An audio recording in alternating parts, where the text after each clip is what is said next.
Where would the fun be if we didn't touch a little bit on consumer behavior? For all of you that know me, my background is in sales and marketing slash economics. So consumer behavior was actually one of my favorite classes I took in college. So I just want to touch on a few things real quick that'll actually help you build better listings when creating listings on Amazon. So first thing, people are inherently lazy. You will hear me say this multiple times through every teaching that I do.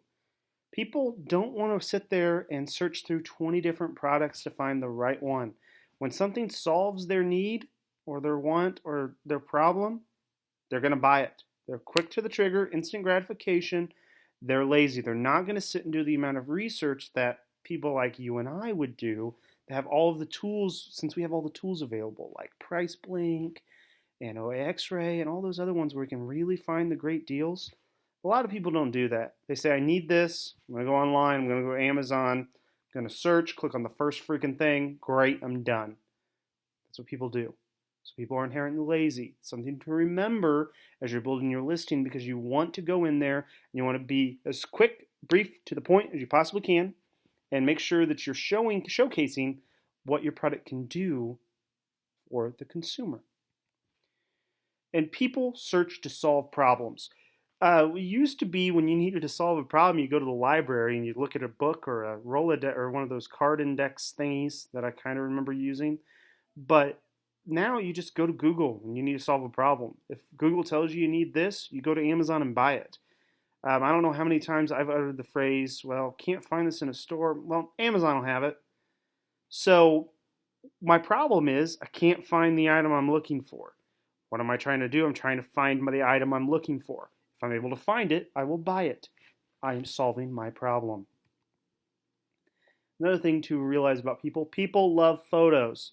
They can see it, they believe it, it makes a bigger impact. And the whole adage of photos are worth 1,000 words, a picture's worth 1,000 words, really holds true in a world where people don't take the time to read all the text. So keep that in mind. Make sure your photos are of high quality. Take the time to edit your photos correctly. Get them to the quality standards of Amazon. And make sure to really showcase that product. If it expands or pull it out of the, make sure to just showcase it so people can actually see what they're going to get. Brings their realization or their expectations into real pictures because they're able to see it, and you're able to quickly give more information out about a product without having to spend 2 paragraphs doing it. So this is one of my favorite slides for this entire course. People don't consume long strings of text that talk about how awesome your product is and how it can actually save the world if it is used in the right way. Most of you didn't read that. Most of you probably didn't listen to what I just said. You would have seen that needs, it's a lot easier to read. You're going to catch your eye. People don't want to read a description that is like a mile long. You guys saw this in the good versus bad descriptions. We want bullet points. We want small bits of consumable text. We don't want these long strings that are just going to tell you blah, blah, blah, blah, blah, blah, blah, blah, blah, blah, blah. Think about that annoying professor back in college or when your wife is talking to you.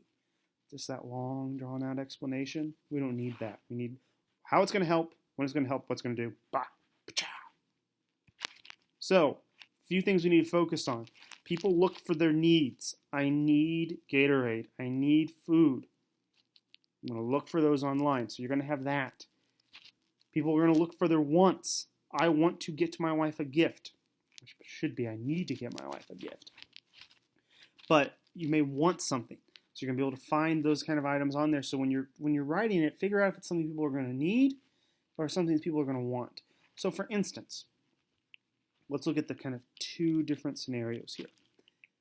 I need a new piece for my sink in the bathroom because it's broken, which goes to solutions, which we'll talk about here in a second.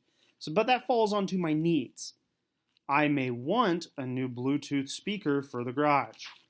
Those are 2 different kinds of searches that are going to be happening, and you're going to have to phrase what kind of product it is. So ask yourself when you're selling your product, is it going to be a need or is it going to be a want? Or is it going to be a solution? Solutions really fall into both categories, but this is kind of the place I like to focus. How is this going to solve a problem? So for instance, I bought a Green Bay flag for my yard and it hangs on a post. My problem, my wife told me I needed a new flag. The solution, I needed to buy a new flag. Things I was concerned about, was it the right size? Will it get to me quickly? And is it exactly what I want it to look like? As long as those 3 points were answered, buy, buy, buy. If those weren't answered, I'm going to keep on looking. If the description seemed like crap, and I'm like, I don't even know what size this is. Is it going to fit on my flagpole?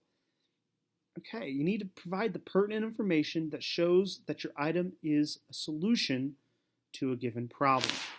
So that's just kind of a little look inside consumer behavior. You can take this information and really break it down into how you want to build your product listing. And I know we could spend hours on this topic, but I just want to show you guys that it is very important to take the consumer's perspective when creating listings instead of taking the seller perspective. What we as sellers like to know is not the same as what consumers would like to know. So put their shoes on, look at it through their pair of sunglasses. Maybe they're rose colored, maybe they're shiny, maybe they're like Chris Green with the little slats in them that I don't know how you can see out of still.